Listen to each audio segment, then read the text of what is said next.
Pagmasdan ang mga tricycle at mga motorsiklong bumabiyahe sa kalsadang ito sa General Trias, Cavite, makikitang wala namang problema nang biglang magkasunod na sumemplang ang dalawang motorsiklo.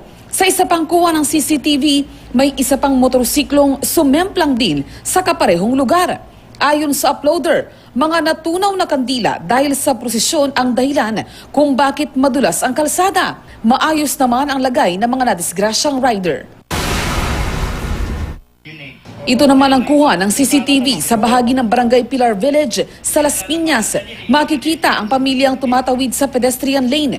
Tumakbo ang isang batang babae hanggang sa masapul siya ng parating na tricycle.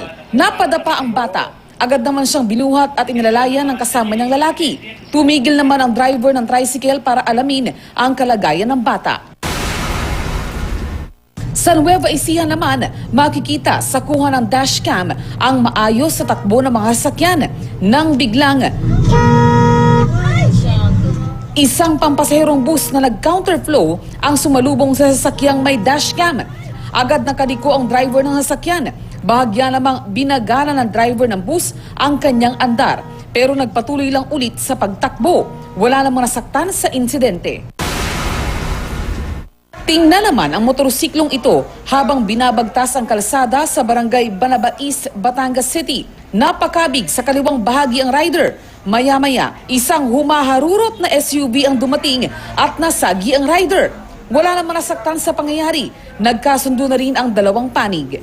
Cecil Villarosa, GMA News.